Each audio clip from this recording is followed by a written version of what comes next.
My son-in-law went on a business trip and asked me to look after his 10-year-old son. I made him breakfast, but he didn't even touch it, just sat there staring at it. I asked, "Why aren't you eating?" He replied, "Am I allowed to eat today?" And immediately burst into tears. These words changed everything. Before we continue, please subscribe to the channel and write in the comments what time it is where you are now. The phone rang at 8 in the morning. My coffee mug stopped halfway to my lips. Nobody called me at 8 a.m. on a Tuesday. Nobody called me much at all anymore, if I'm being honest. "Wyatt, it's Clyde. Look, I need a favor. Big one." I set the mug down. "Sure, what's—" "Emergency trip to Seattle, client crisis. Can you take Zach? Just a week, maybe less." My chest went warm. I barely saw my grandson these days. "Of course. You know I love having him. I'm already on my way. Be there in 30. Click. I stared at the phone. Clyde had hung up before I could ask about school, clothes, allergies, any of the 1,000 things a grandfather should know. The coffee had gone lukewarm in my hand. 30 minutes later, tires squealed in my driveway. I made it to the front porch just as Clyde's Mercedes door flew open. Zach climbed out, clutching a backpack that looked bigger than he was. "Hey, Clyde, come in for coffee. We can—" "Can't. Flight's at noon. Zach, be good for Grandpa." He was already backing toward the car. "Wait, does he need any special—" "He's fine. Gotta go." The car door slammed. He drove off like his car was on fire. Didn't even wait to see if I was wearing pants. For the record, I was. Zach stood on my porch, small and silent. I bent down, gave him a hug. His shoulders felt like bird bones under my hands. "Well, buddy, looks like you're stuck with me for a while." I grabbed his backpack. "You hungry?" "I was thinking pancakes." He nodded. Didn't speak. That was okay. Some kids took time to warm up. In the kitchen, I pulled out my mixing bowl, the good one with the chip in the rim that Isadora used to tease me about. My daughter, Zach's mom. Gone 3 years now, and some mornings I still set out an extra coffee mug by mistake. "Your mom loved these pancakes." I cracked eggs into the bowl. "Used to eat 6 at a time. Can you believe that?" Zach sat at the table. Said nothing. "I added extra chocolate chips. Your favorite, right?" He barely nodded. The batter sizzled when it hit the pan. I still had it. The first pancake landed perfectly when I flipped it. Too bad my audience of one looked like he'd rather be anywhere else. Maybe he was tired. Maybe he missed his dad already. Maybe I was just a boring old man who talked too much about dead people and breakfast foods. I piled pancakes onto a plate, added butter, drowned them in syrup the way kids like it. Set it in front of Zach with a fork and a glass of orange juice. He stared at the plate. Didn't move. "Buddy, why aren't you eating? They getting cold on you?" Silence. "Zach?" He looked up at me. His eyes were Isadora's eyes, that same dark brown that used to see right through my excuses when she was a teenager. But these eyes had something else in them, something that made my spatula feel heavy in my hand. "Grandpa," his voice came out barely above a whisper, am I allowed to eat today?" My reading glasses slipped down my nose.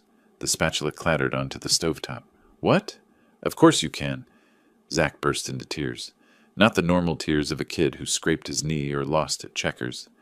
These were the tears of someone who'd been holding something inside for too long. His thin frame shook. His hands gripped the edge of the table so hard his knuckles went white. I stood frozen in my kitchen, batter still dripping from the spatula onto the floor. The stack of chocolate chip pancakes sat between us, steam rising into the morning light. 32 years. I'd spent 32 years as a CPS social worker.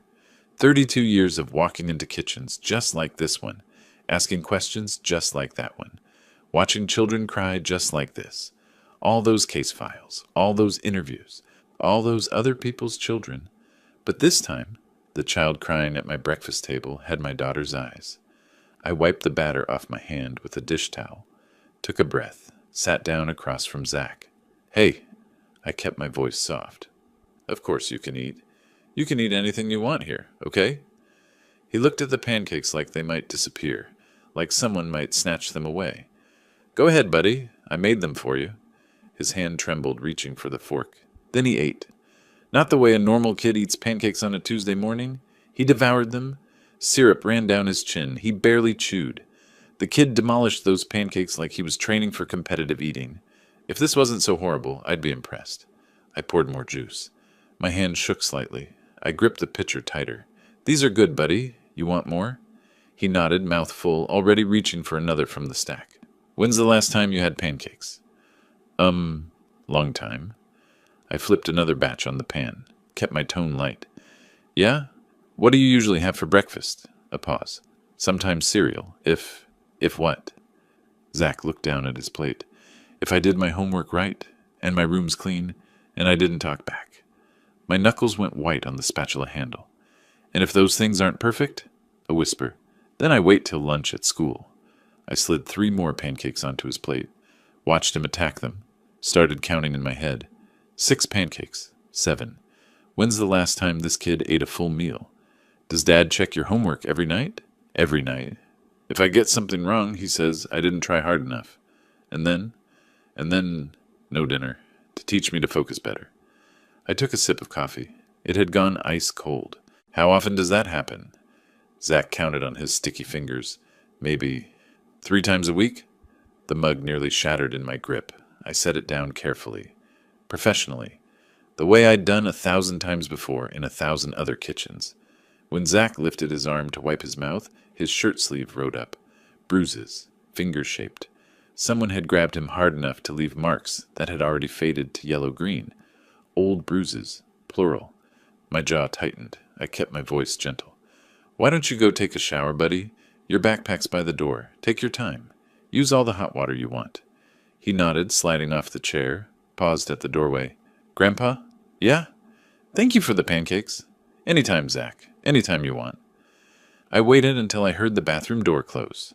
The shower started running. Then I moved. My camera collection lived on the shelf in the living room.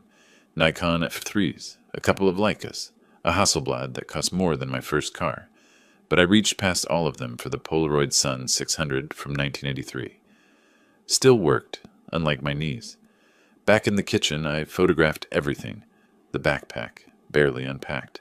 The empty plate with syrup smears. I pulled out my phone, opened notes, started typing with my thumbs like Isaac taught me. Tuesday, May 6th, 8:51 a.m. Subject is male, age 10, approximately 60 pounds. I paused, read that back. My grandson is 60 pounds. I photographed the timestamps on my phone, made notes about the bruises, their color, their placement, wrote down everything Zach said, word for word. My hands stayed steady. 32 years of practice. The shower was still running. I sat at my kitchen table and pulled out my phone again. Japan was 16 hours ahead. That made it 3 in the morning in Yokosuka. My son Isaac would be thrilled. The phone rang 6 times. Dad? What's wrong? When did you last see Zachary? What? It's 3 in the morning. Answer me. When did you last see your nephew? A pause. Christmas? No, before. September, maybe. Why? What happened? He's here. Clyde dumped him off for a week. Okay, that's good. You love spending time with Isaac. Your nephew just asked me if he's allowed to eat today.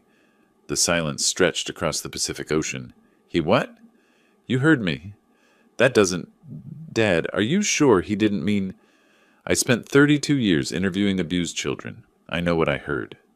Isaac's voice changed. Alert now. Awake. What are you saying? I'm saying Clyde is starving that boy as punishment. I'm saying your nephew is covered in bruises. I'm saying I need you to wire me money for a lawyer. How much?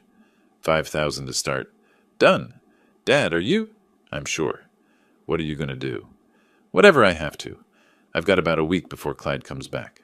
Call me every day, morning and night. I don't care what time it is here. I will. Dad? Yeah? Destroy him. I hung up. The shower had stopped running. I heard Zach moving around in the bathroom. I took my phone, my Polaroid, my notes, and walked to my office.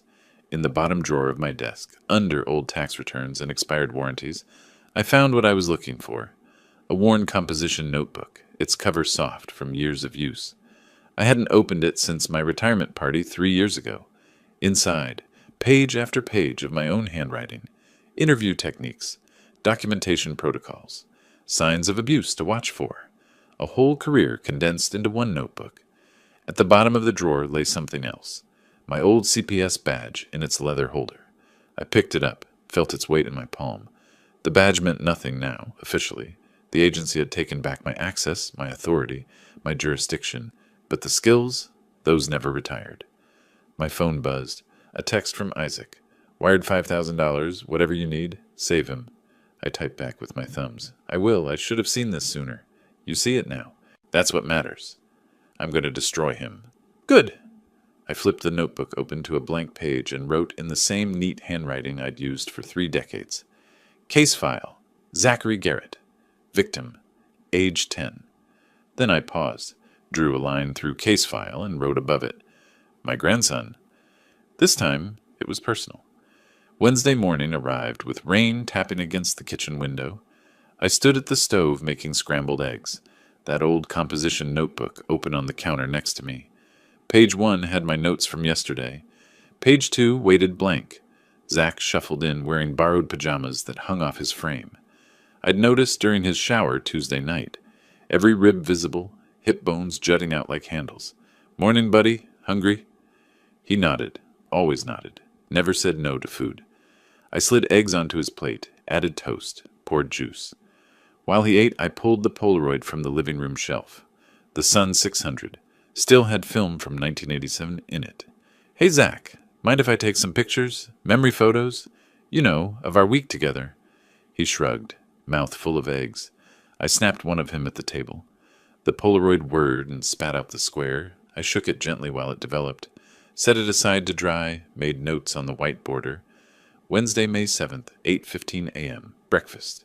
Can I see? In a minute. Let it finish developing. I took another. This time I caught the bruises on his upper arm when he reached for more toast. Lift your arm again, just like that. The camera clicked. Evidence. After breakfast, we moved to the living room. Zach wanted to draw. I set him up with paper and colored pencils, positioned myself on the couch with a book. My old copy of War and Peace. Hadn't opened it in 20 years. Probably never would. Inside the hollowed-out center, my voice recorder fit perfectly. I hit record, closed the cover, set it on the coffee table between us. What are you drawing? My house. I looked at the paper. Dark lines, small windows, everything colored in heavy black and gray. That's your house with your dad? Yeah. What's it like there? He shrugged again. Kids always shrug when they don't want to answer. I bet you have your own room. That's cool. I guess. We sat quiet for a while. Rain kept falling. The recorder kept running. Grandpa? Yeah, buddy. Do you think I'm bad? My stomach dropped. What? No. Why would you think that? Dad says if I was better, I wouldn't need so much discipline. I set my book down. Careful now.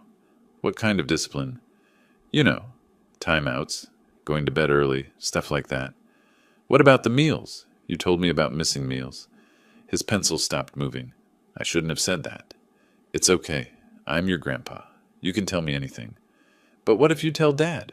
I won't tell your dad. True enough. I'd tell CPS instead. Wednesday afternoon, I made my mistake. We'd been at it for 3 hours. My back hurt from sitting. My patience had worn thin. The notebook was filled with careful observations, but I wanted more. Needed more. Specific details. Dates. Frequencies. Zach, can we talk about something? He looked up from his drawing. This one had more colors. Yellow sun in the corner. These bruises on your arms, how did you get them? His face changed, shut down like someone hit a switch. It's okay, you can tell me. I want to help. Silence. Does your dad grab you when he's angry? Does he? I don't want to talk about it. He stood up fast. Colored pencils rolled off the table. Zach, wait, I'm not. You're just like the school counselor, asking questions, making it worse. He ran to his temporary bedroom. The door slammed. I sat there staring at the closed door. Brilliant work, Coleman. 32 years of training, and you just interrogated a traumatized kid, like some rookie fresh out of the academy. The voice recorder in the book was still running. It had captured everything, including me screwing up. I spent Thursday rebuilding what I'd demolished. Made chocolate chip cookies at 11 p.m. Wednesday night. Didn't sleep much anyway. Burned the first batch because rage makes terrible baking company. The second batch came out perfect. Thursday morning, I slid the cookie dough bowl toward Zach at breakfast. Want to lick the spoon? He hesitated. Your mom used to steal the whole bowl. I'd turn around and she'd be eating raw dough with her hands. Small smile. Progress. Really? Really drove me crazy, but man, she loved cookies. I miss her. Me too, buddy. Every single day. We baked together. I didn't ask questions, just stood next to him while he dropped dough onto the baking sheet. Let him eat 3 cookies straight from the oven. Didn't mention bruises or meals or Clyde. Friday, I called Yolanda Pierce.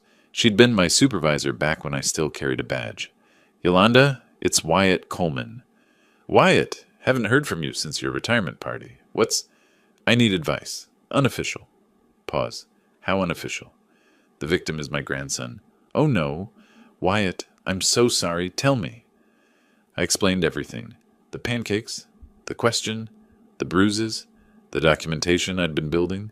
You're documenting everything? Like it's 1995 and I'm still carrying a badge. Good. But Wyatt, listen carefully. Family cases are different. The system bends over backwards to keep kids with blood relatives. Even bad ones. I know. You'll need ironclad evidence, and even then, I have evidence. Enough to overcome the fact that you're the other parent's father-in-law? That you might be seen as biased? I didn't answer. That's what I thought. Be careful. And Wyatt, don't interrogate the boy. You know better. I do now. By Saturday, Zach had started talking again. We sat in the backyard while he drew. This picture had a dog in it. We didn't have a dog. Grandpa? Yeah? Dad says I'm too sensitive. That Mom made me weak. My jaw clenched. Voice stayed gentle. What do you think? I think I just miss having dinner. Tell me about that. He talked while drawing. If I cry, that's being weak. Weak means no dinner. If I leave my shoes in the wrong place, that's being sloppy.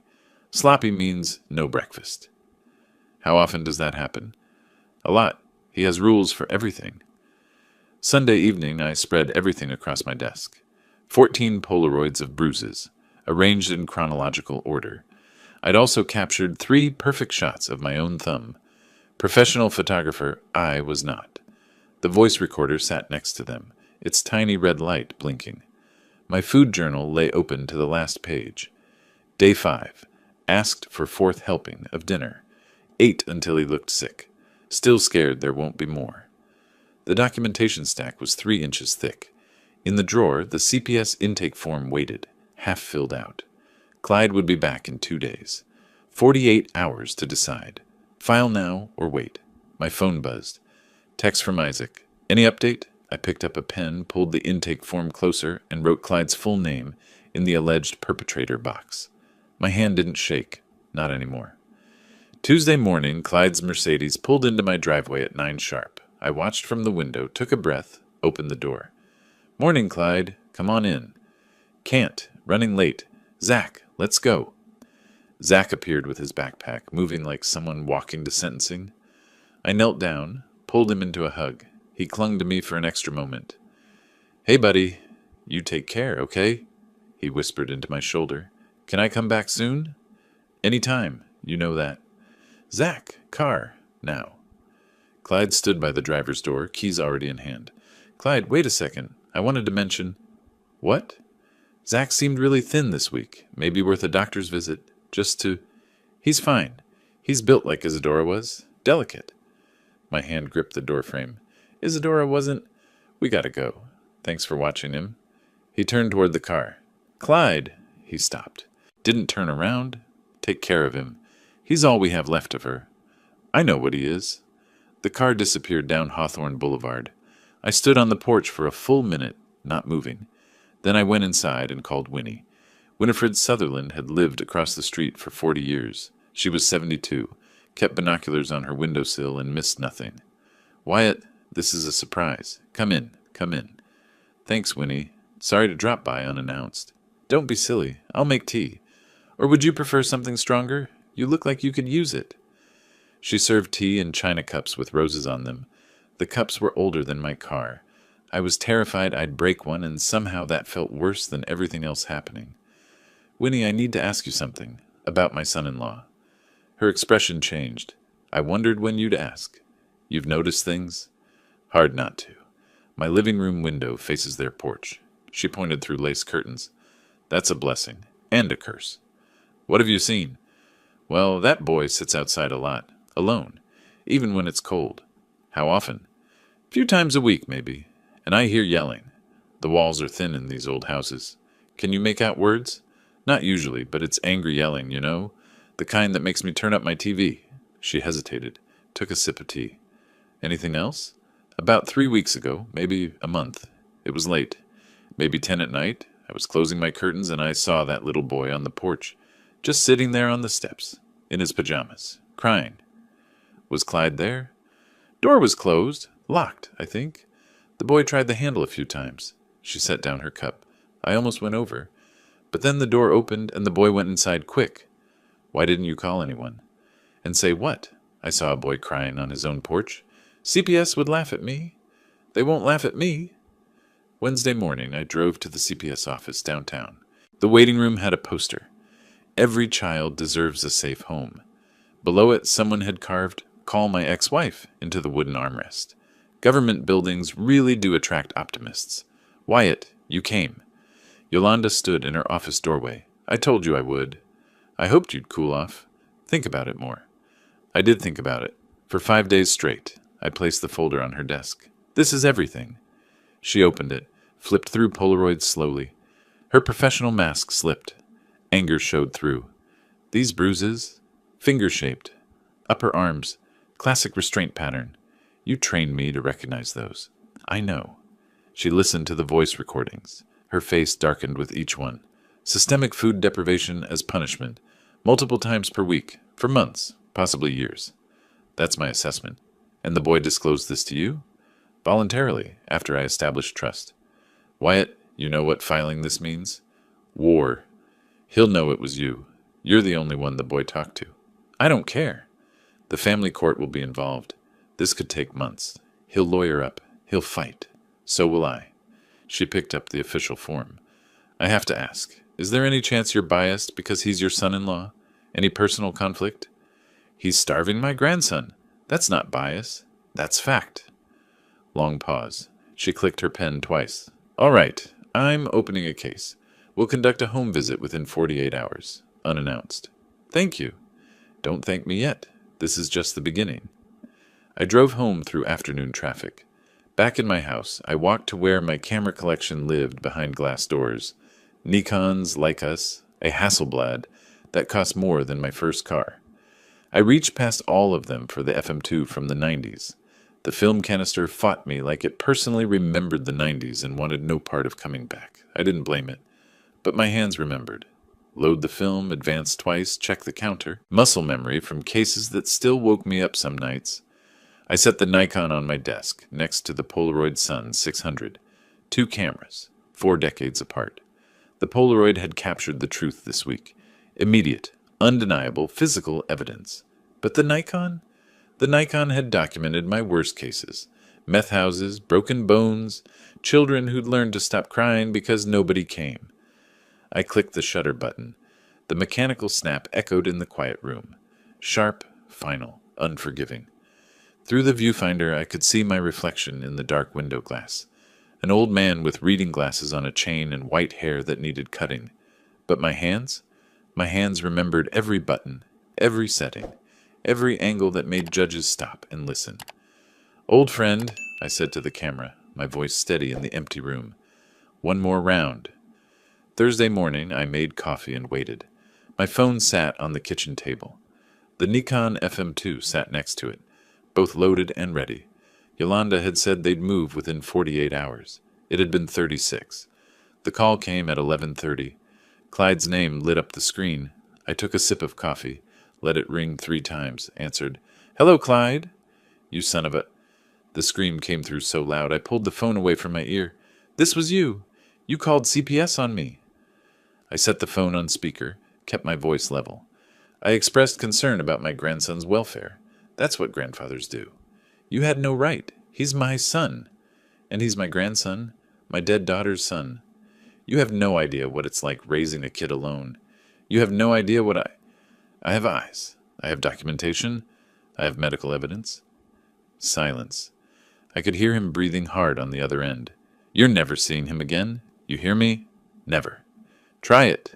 See how that plays in family court when the judge asks why you're preventing supervised visits. Supervised? What are you? You'll be hearing from CPS about the investigation timeline. In Clyde? What? Get a lawyer. You're going to need one. I hung up, took another sip of coffee. My hand didn't shake. Not anymore. He threatened to keep me from seeing Zach. Like I hadn't spent 3 decades navigating family court systems. That was adorable. My phone buzzed. Text from Yolanda. Visit complete. Medical exam scheduled for 2 p.m. He knows it was you. I typed back. Good. 2 hours earlier, Yolanda had knocked on Clyde's door with Officer Martinez standing behind her. I wasn't there, but she called me after to fill in the details. Clyde had been holding car keys, about to take Zach to school. His face went from confusion to understanding to rage in about 10 seconds. He'd tried to close the door. Martinez's boots stopped it. They'd conducted the home inspection while Clyde protested. Found Zach's room. Sparse, cold, more like a cell than a bedroom. Kitchen cabinets locked with actual padlocks. Freezer had a combination lock on it. Yolanda had photographed everything. They'd interviewed Zach separately. The boy had answered every question in a whisper, looking at the floor. When asked when he'd last eaten breakfast, he'd said, "This morning," but couldn't meet anyone's eyes. When asked if he always got breakfast, he'd paused for a long time. Then, "If I deserve it." The medical exam came back that afternoon. 60 pounds at age 10. Multiple bruises in various stages of healing. Signs of chronic malnutrition, stunted growth, vitamin deficiencies, thinning hair. The doctor's report used words like systematic and long-term, and concerning indicators. At 2 o'clock, I drove downtown to meet Yvonne Palmer. Her office occupied the 14th floor of a glass building that reflected the Willamette River. She spread my documentation across the conference table, made a low whistle. "Mr. Coleman, this is remarkably thorough." I wanted to be prepared. Prepared? Most clients bring me a napkin with bullet points. You brought me a prosecutable case. Is it enough?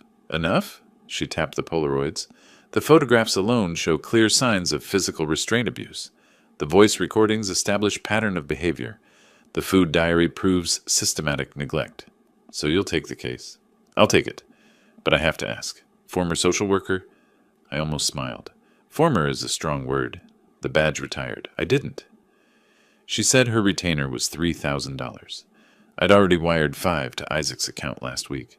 Turns out revenge is cheaper than I thought. Who knew? Good. Because Clyde Garrett is going to fight dirty. They always do when they're losing. I spent 32 years watching people fight dirty. He's not special. By 6 o'clock, Clyde had called 4 lawyers. I knew because Winnie knew. She'd heard through Betty, who'd heard through someone at the courthouse.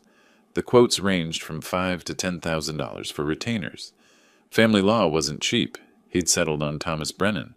Expensive, aggressive, known for defending difficult cases. That evening, I stopped by Winnie's house with a bottle of wine. She answered, wearing a floral apron, flour on her hands. "Wyatt, come in. I'm making bread." We sat at her kitchen table while dough rose in a bowl nearby. Through her living room window, I could see straight across to Clyde's house. Perfect vantage point. "Winnie, I need to ask a favor." "Anything, dear." "I need you to accidentally mention the CPS visit. To people. At the coffee shop."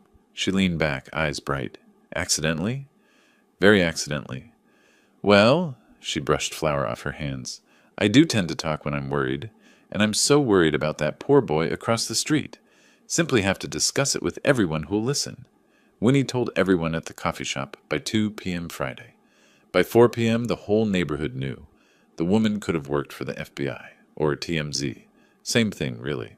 My phone started buzzing with texts from numbers I didn't recognize. "Mr. Coleman, this is Diane Chen from 2 streets over. Winnie gave me your number, if you need anything." "Wyatt, it's Marcus from the hardware store. Heard about your grandson. Here if you need help." "Mr. Coleman, this is Sarah Bennett. I teach at Zach's school. We've been concerned, too." The community was circling wagons, just not around Clyde. Thursday night, I sat in my dark living room, phone glowing on the coffee table. The text from Yolanda arrived at 9:47 p.m. Case opened. Investigation active. Medical exam confirms malnutrition. Bruising consistent with restraint. Mandatory follow-up scheduled. He hired Thomas Brennan. Expensive and aggressive. Brace yourself. I picked up my phone, scrolled to the photo album titled simply Evidence.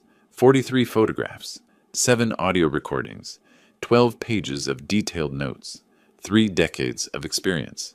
I typed back, "Let him come." Then my phone buzzed again. Different number. Winnie. "The whole neighborhood knows. Betty's daughter is a teacher at Zach's school. She's watching too." I smiled in the darkness. I'd worked 300 cases in my career. I'd learned one thing. It wasn't the courts that destroyed abusers first. It was their neighbors. Saturday morning, Diane Chen texted me a photo. Clyde and Zach at Laurelhurst Park. Ice cream cones. Swings. The whole performance. "Thought you should see this. He's trying to look good." I zoomed in on Zach's face. The boy was eating chocolate chip ice cream, his supposed favorite, like someone had a gun to his back. Mechanical. No joy. Clyde crouched next to him, forcing a smile that didn't reach his eyes, speaking too loud, too cheerful, playing to an invisible audience. "Having fun, buddy?" I texted Diane back. "Thank you for watching out." "We're all watching now." CPS scheduled unannounced home visits twice weekly. Clyde's house would be under constant scrutiny. Every locked cabinet, every empty refrigerator, every time Zach flinched. Tuesday afternoon, I got the call I'd been waiting for. Supervised visitation approved. First visit that day at 3. The CPS office had a small playroom for supervised visits. Beige walls, donated toys, table with coloring books. Linda Chen would supervise, professional, thorough, took notes on everything. She briefed me in the hallway before we entered. "Mr. Coleman, you'll have 1 hour. I'll be present the entire time. Please keep interactions appropriate." I understand. The child may be reserved at first. That's normal in these situations. I've supervised a few of these myself. Former CPS. She looked up from her clipboard. "You worked for the agency?" 32 years. Then you know the rules better than I do. Linda, the CPS worker, made notes on her clipboard for the full hour. Either she was documenting thoroughly or writing a novel. Based on her expression, probably both. She opened the door to the playroom. Zach sat at a table with Clyde, coloring mechanically. The picture was all dark colors, heavy lines. "Zach, your grandfather is here for visitation." His head snapped up. The pencil dropped. "Grandpa!" He ran across the room, crashed into me, locked his arms around my waist, his face buried in my shirt, shoulders shaking. "Hey, buddy, I missed you too." From the corner, Clyde's voice came out tight. "Zach, don't be dramatic." Linda made a note on her clipboard. Zach wouldn't let go. I knelt down, looked at his face. He'd lost more weight. His eyes had circles under them. "You okay?"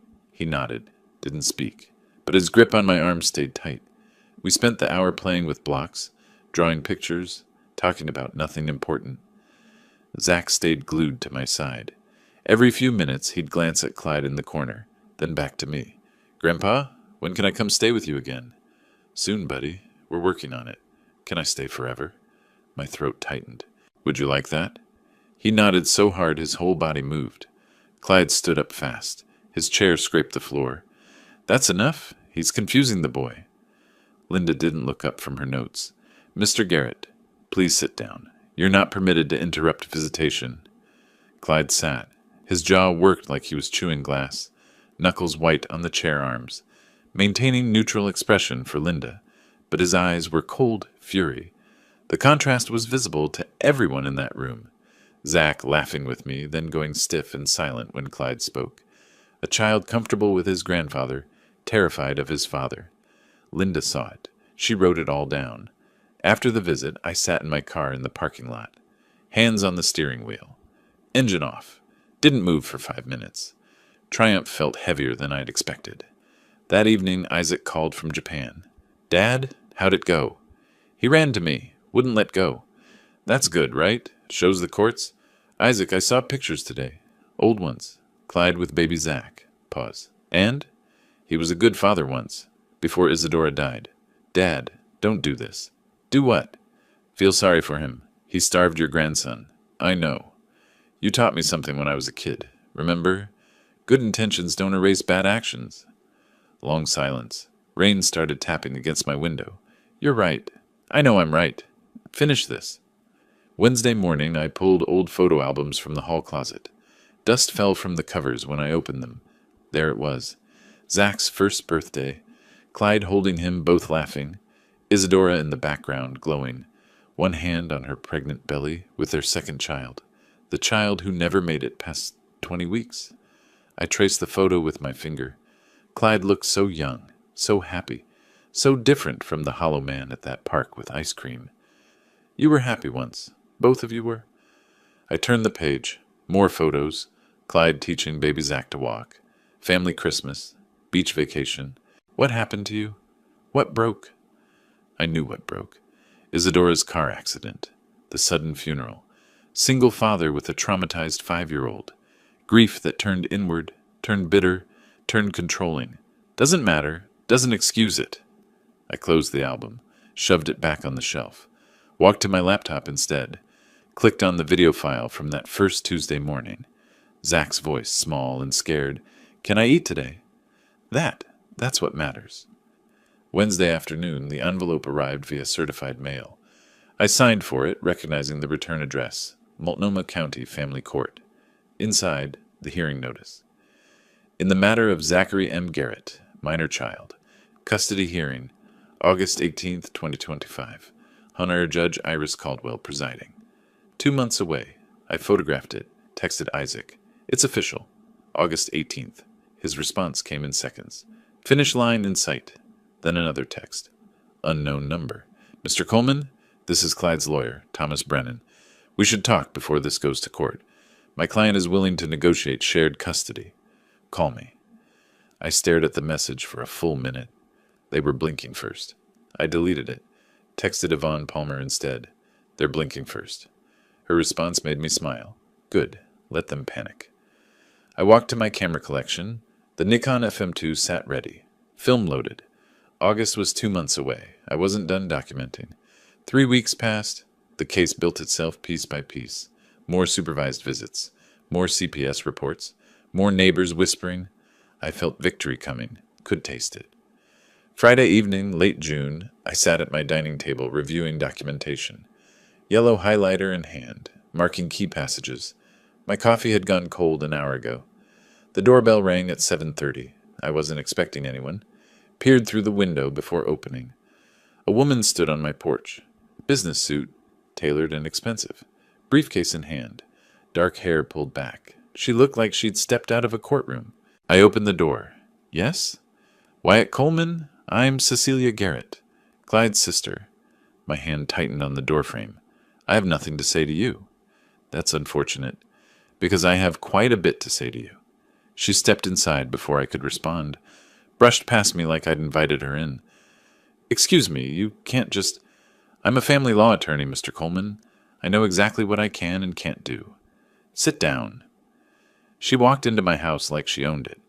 Lawyers, they can't help themselves. It's like a disease where doorbell etiquette dies first.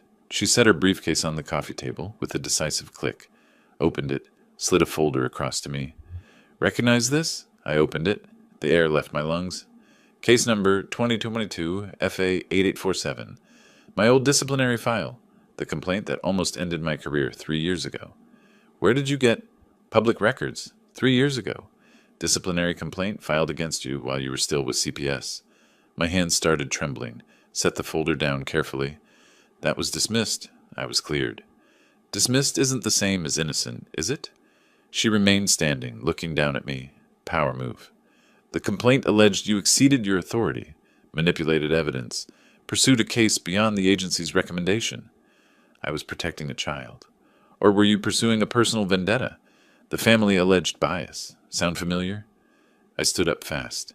My chair scraped the floor. Get out of my house. I'm not finished. Sit down. I didn't sit. My coffee mug sat on the table, forgotten and cold. My brother is many things, Mr. Coleman, but he's still Zachary's father. And you?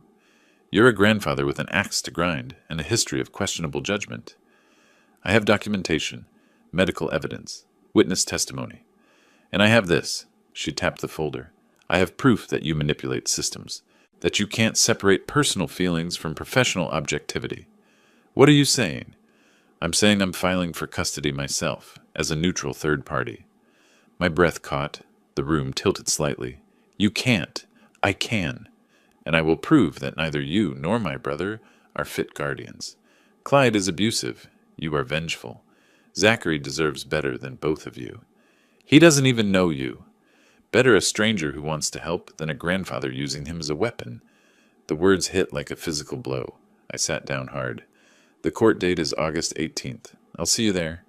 But Mr. Coleman, she closed her briefcase, by the time I'm done, you'll wish you'd left well enough alone. She walked to the door, paused with her hand on the knob. One more thing. Your daughter, Isadora. She wouldn't want this. My hand gripped the back of the chair. Knuckles white. Don't you dare. She loved my brother once. They built a family, and you're tearing apart what's left of it. He's starving her son, and you're using her son as ammunition. Which one of you is worse? She left. The door clicked shut. I stood motionless for 10 minutes. Papers scattered across the table. One hand over my mouth, finally moved to pour whiskey. The glass shook, spilled on the counter. Seeing my own file was surreal, like reading your obituary while you're still alive. Except this one might actually kill me. I paced for an hour before calling Isaac. Japan was 16 hours ahead. 3:30 in the afternoon there. Phone rang 6 times. Dad? It's 3 in the morning here. What? She's going to take him. Isaac, she's going to take him. What? Who? Slow down. Clyde's sister. She's a lawyer. She knows about the old complaint. She's filing for custody herself. Isaac suddenly sounded alert. Wait. What complaint? 3 years ago. A case went bad. The family filed a complaint. It was dismissed, but it's on record. She's going to argue I'm biased, that I'm using Zach to get revenge on Clyde. Are you? Silence, long and heavy. Dad, are you using him to get revenge? I'm protecting him. That's not what I asked. My voice broke. I don't know anymore. At 2:47 a.m., I sat in what used to be Isadora's bedroom. Beige walls now. Generic guest room. I held her high school graduation photo. Cap askew. Huge smile. Baby girl, I don't know what you'd want me to do. My phone buzzed. Isaac. Flight booked. Land PDX 8 p.m. Saturday. Dad, we need to talk about this. Another buzz. Yvonne. Researching Cecilia Garrett. She's won 14 custody cases in 5 years. Never lost one. Through the window, I could see Clyde's dark house across the street. Somewhere in there, Zach was sleeping. The disciplinary file sat on the dining table. Red dismissed stamp, visible even from here. Dismissed wasn't innocent. She was right about that. My phone lit up one more time. Unknown number. Think carefully, Mr. Coleman. You're playing with a child's life. CG. I stared at it until the screen went dark. Saturday morning, 9 o'clock sharp, I sat in Yvonne's conference room. Isaac had flown in overnight, looked exhausted but alert. Coffee in hand, taking notes. Yvonne spread documents across the table like battle plans. All right, let's be clear about what we're facing. Cecilia Garrett is going to argue that both of you are unfit. We need to prove you're not just better than Clyde. We need to prove you're the only good option. How do we do that? Isaac asked. We disqualify her preemptively. She lives in Seattle. She's single, no children. She's met Zachary maybe 3 times in his life. Is that enough? I asked. No. We also need to bury Clyde so deep he can't recover. More evidence, witnesses, financial records, everything. I thought we had enough. We did, until a third party entered. Now we need overwhelming proof. I spent Monday making phone calls, old CPS contacts, favors owed, 32 years of connections, all activated at once. Martin Thompson worked in records. We'd shared an office for 15 years. Martin, it's Wyatt Coleman. Wyatt, haven't heard from you since you retired. What's going on? I need a favor. Unofficial. Sigh. Those are always the best kind. What do you need? Financial records. My son-in-law. He's in a custody battle, and I need to know if there's financial stress that could explain. Wyatt, I can't just pull someone's financial records. You know a guy who can. Pause. This is about your grandson? The CPS case Yolanda mentioned? Yeah. Give me 48 hours. Wednesday morning, my phone buzzed. Text from Yolanda. Got Clyde's financial records. Holy hell. I called her immediately. That bad? $50,000 in medical debt. Collections. Behind on mortgage. His credit is destroyed. My stomach dropped. From Isadora's death? Every cent. Hospital bills. Ambulance. They tried to save her for 6 hours. It all added up. I sat down hard. He's been drowning. Doesn't excuse abuse, but explains the stress. Tuesday afternoon, I'd visited Dr. Marcus Webb, Clyde's therapist from 3 years ago. Small office in northeast Portland. Comfortable chairs. Box of tissues on every surface. Dr. Webb, I'm Wyatt Coleman. Thank you for seeing me. Mr. Coleman, I should say up front, I cannot discuss my former patients. I understand, but Clyde Garrett was your patient 3 years ago after my daughter died. His expression confirmed it without words. I'm not asking you to violate ethics. I'm asking, was there anything in his background that might explain why he'd abuse his son? Long pause. He chose his next words carefully. Hypothetically, if someone came to therapy after a spouse's death and showed signs of repeating patterns from their own childhood. Patterns? Discipline through deprivation.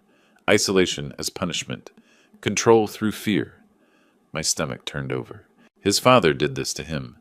I didn't say that, but generational trauma is very real, Mr. Coleman, and very hard to break without help. I drove home in silence, gripped the steering wheel too tight, pulled into my driveway and just sat there for 20 minutes. Wednesday and Thursday I collected neighbor statements. Winnie organized it like a military coup. By Wednesday I had 5 statements, 3 offers to testify, and someone's casserole. Community organizing at its finest. Winnie's living room became headquarters. 3 neighbors gathered, Diane Chen, Robert Murphy, all with notebooks. I heard him yelling at that boy at least once a week. Robert's hands shook slightly. I saw Zachary sitting on the porch in February. It was 38 degrees. Diane's voice went hard. He wouldn't let the boy play with other kids. Said they were bad influences. Winnie crossed her arms. Will you all testify to this in court? They looked at each other, nodded. That little boy needs someone fighting for him. Robert leaned forward. We're in. Friday I met with Zach's teacher. Mrs. Brennan pulled his file across her desk. Attendance notes, behavior reports. He's lost weight since September, noticeably. He hoards snacks from lunch. Won't throw anything away. Did you report it? I mentioned it to the counselor. But his father said Zachary was just a picky eater. Her jaw tightened. I should have pushed harder. What else have you noticed? He flinches. If I move suddenly to hand back a paper, he jerks away, like he's expecting to be hit. Will you testify to that? She nodded firmly. Absolutely. Friday evening, Isaac and I laid everything out on my dining table. The 3-inch stack had grown to 5 inches. Financial records showing $50,000 in debt. Therapy records hinting at childhood trauma. 12 neighbor statements. School documentation. CPS reports. Dad, look at this pile. We have everything. Financial pressure. Childhood trauma background. A dozen witnesses. Medical records. Her case doesn't stand a chance. Maybe. Maybe? Dad, we have him. I stared at the therapist's business card, turned it over in my fingers. Isaac, did you hear what the therapist said? Clyde's father did this to him. So? So he's not just a monster. He's a victim, too. Dad, I spent 32 years breaking these cycles, and now I'm using one victim's trauma to take away his son. He abused Zach. Because he was abused. Don't you see? I'm not solving anything. I'm just continuing it. Isaac slammed his hand on the table. Coffee cups rattled. No, you're stopping it. With Zach. That's how it ends. I looked at him. My son. 34 years old. Steady. Right. You're right. I know I'm right. Finish this. My phone buzzed. Text from Cecilia. I've retained a child psychologist, Dr. Shannon Aldridge.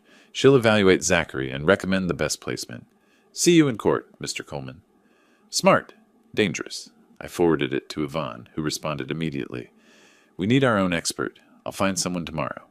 Then another text. Unknown number. Mr. Coleman, this is Clyde. Please, can we talk? Just you and me. No lawyers. I need to explain. My thumb hovered over delete.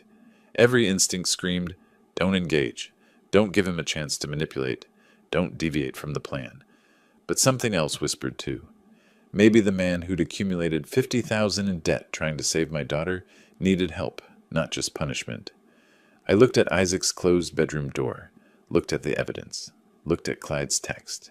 Typed, Tuesday, 2 p.m., Laurelhurst Park. You come alone. Hit send before I could change my mind. Texted Yvonne, I'm meeting with Clyde Tuesday. Don't ask me not to. Her response, bring your phone. Record everything. I set the phone down, stared at the 5 inches of evidence. Proof of abuse, proof of trauma, proof of a man destroyed by grief and debt, repeating patterns he couldn't escape. Outside my window, Clyde's house sat dark, except for one upstairs light. Somewhere in there, Zach was still awake. August 18th arrived, Monday morning, 9 o'clock sharp. Multnomah County Family Court.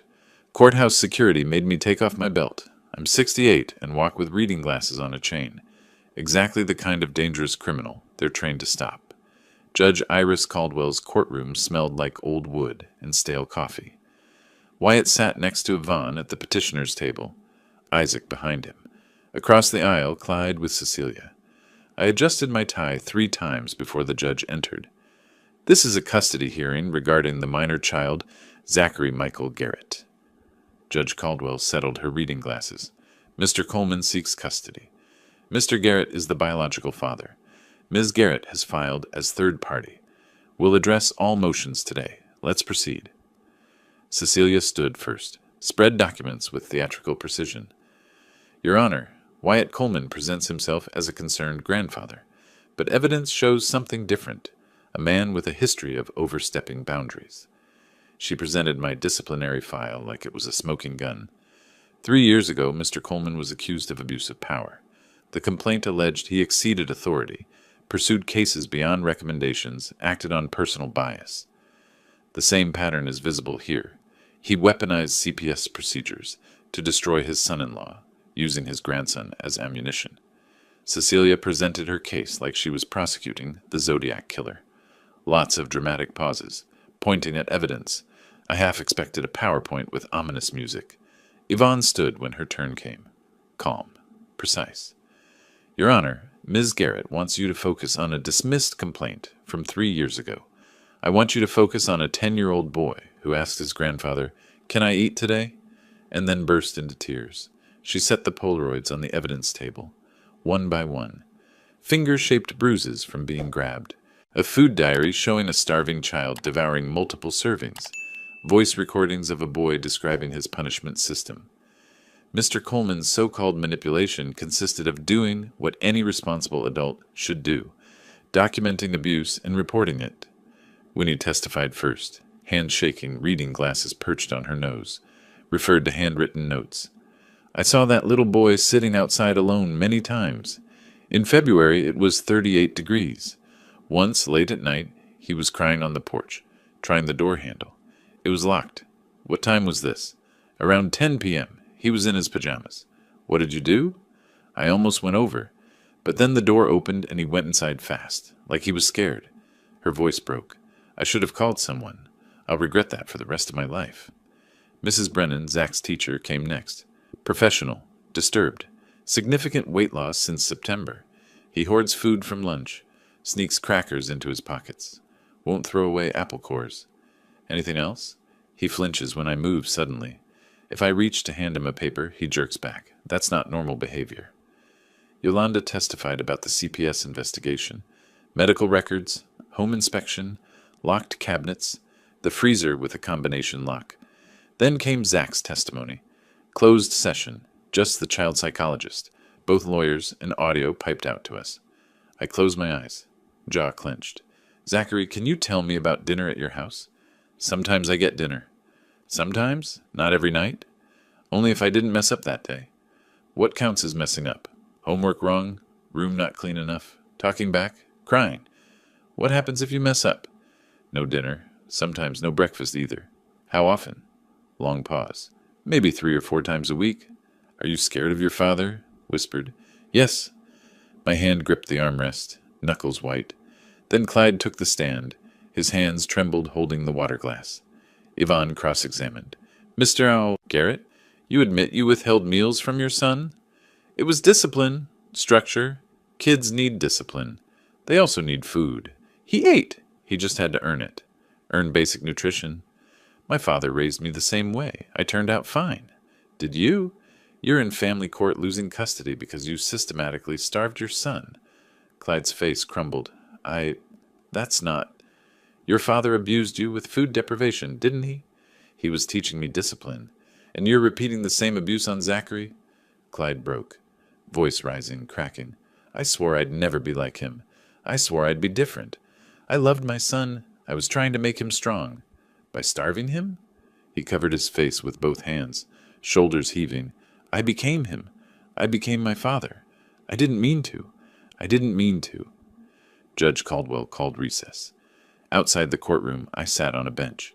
Couldn't stand. Isaac supported my arm. Dad, you okay? I couldn't speak, just shook my head. We did it. You heard him break? The judge saw everything. Isaac, I just listened to my grandson describe being starved.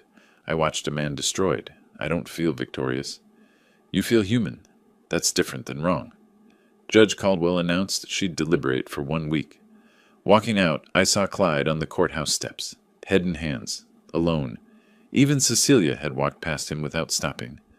I walked past too. Didn't look back. That night, my landline rang. 8 times. 10. Finally, I picked up. Hello? Breathing on the other end. Then, Mr. Coleman, it's Clyde. I should have hung up. I'm not supposed to call. But I need you to know something. When Isadora died, something broke in me, and I took it out on the only person I had left. Long pause. I heard every word in court, every witness, and you were right. About all of it. I was killing him. My hand tightened on the phone. I'm not asking for forgiveness. I just needed you to know I'm not going to fight the ruling. Whatever Judge Caldwell decides, I deserve it. Zach deserves better. Clyde, take care of him, please. Take care of my son the way I couldn't. Click.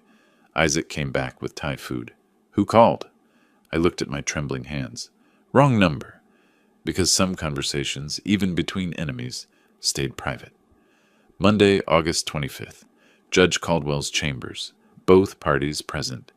I've reviewed all evidence and testimony. This is clear systematic abuse and neglect. She didn't soften her words. Zachary showed malnutrition, lived in fear, was subjected to food deprivation as punishment. Mr. Garrett, your own trauma doesn't excuse inflicting the same on your child. I'm terminating your parental rights. Clyde's head dropped. He didn't fight.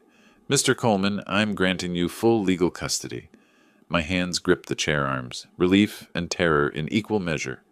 However, Mr. Garrett, if you complete 6 months of therapy, I'll consider supervised visitation. Not custody. Visitation. Ms. Garrett, your motion is denied. Insufficient relationship with the child. Cecilia's briefcase snapped shut. She walked out without looking at anyone. You did it, Dad, Isaac said outside. Yeah. I loosened my tie, sat on a bench. Couldn't speak for 5 minutes. You don't sound happy. I am. I'm just tired. It's over now. Isaac, it's not over. It's just starting. I'm 68, raising a traumatized 10-year-old. Zach moved in that weekend. 3 boxes of belongings. 3. A 10-year-old's entire life fit in my trunk with room for groceries. First night, screaming woke me at 2 a.m. I rushed into his room. Zach, buddy, it's okay. You're safe. I'm sorry. I didn't mean to. Please don't. Shh. You're at Grandpa's house. You live here now. He slowly realized where he was. Grandpa? I'm here. You're safe. He clung to me, crying. The nightmares came 3-4 times a week. Some nights I just slept on the floor in his room. My back complained every morning. Ibuprofen became breakfast. I discovered food hidden in his closet a week later. Granola bars, crackers, apple cores wrapped in napkins. My pension was $100 a month. Covered 2 people if those people ate ramen, and never turned on the heat. Good thing it was September in Portland. Only rained 6 days that week. Isaac sent money from Japan. His military contract kept him there until next spring. I did this alone. Mid-September, Yvonne called. Clyde's completed 6 weeks of therapy. He's requesting a supervised visit. I sat down. What does Zach think? He's scared, but he asked if his dad was okay. Long pause. 1 hour, park. I stay the entire time. I'll coordinate it. Saturday morning, Laurelhurst Park. I positioned myself between Zach and the parking lot. Clyde arrived looking like someone had hollowed him out. Thinner, older, barely recognizable. Hi, Zach. Zach pressed against me. Didn't respond. Clyde sat on a bench, kept distance. You don't have to talk to me. I just wanted to see you. Silence stretched for minutes. I'm in therapy. 3 times a week. I'm learning that what I did was wrong. That my father was wrong. That I hurt you. His voice broke. I don't expect you to forgive me. Maybe you never will, but I needed you to know. I'm sorry. Tears ran down his face. He didn't hide them this time. I loved your mom, and I love you. I just didn't know how to show it after she died. I became the thing I hated most. Zach's grip on my shirt tightened. I finally spoke. Clyde, he looked up, eyes red. You have a chance now, to break the cycle, to be better. I know. Complete the therapy. Do the work, not for visitation, for yourself. I will. Maybe in a year, if you've done the work, we can talk about more visits. Supervised, always supervised. Thank you. Don't thank me. Earn it. The hour ended. Clyde drove away alone. Late September afternoon. Golden light through my kitchen window. Okay, buddy, look through here. See that little window? Yeah, that's the viewfinder. Whatever you see there is what the picture will be. Can I take a picture of you? Sure. Stand back a bit. Press this button when you're ready. Click. The Polaroid word. Now we wait. Takes about 10 minutes to develop. Magic. Sort of. Your great-grandfather gave me this camera when I was about your age. Now I'm teaching you. That's how it works. We watched the photo develop together, both of us smiling in it. Grandpa? Yeah? Thank you for everything. My throat tightened. You're my grandson. This is where you belong. That evening, after Zach went to bed, I stood in the kitchen. Bills piled on the counter, ibuprofen bottle beside them. My back ached. I looked older in the mirror these days. But upstairs, my grandson slept. Still had nightmares. Still hoarded food. Still flinched sometimes.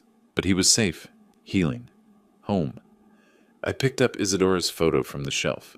Traced her face with one finger. I did it, baby girl. He's safe now. The camera collection gleamed behind glass. Generations of Colemans. Tools of truth. My phone buzzed. Isaac. How's he doing? I typed back. Better. Still nightmares, but better. And you? Exhausted. Old. But okay. Mom would be proud. I hope so. I set the phone down. Turned off the kitchen light. Climbed the stairs slowly, knees protesting. Checked on Zach one more time. He slept peacefully tonight. Small victories. In my room, I set the Polaroid photo on my nightstand. Both of us smiling. Building new memories. Tomorrow would bring more challenges. More nightmares. More bills. More pain. But tonight, we were okay. Sometimes, that's enough. If you like this story, please like this video, subscribe to the channel, and share your impressions of this story in the comments. To listen to the next story, click on the box on the left.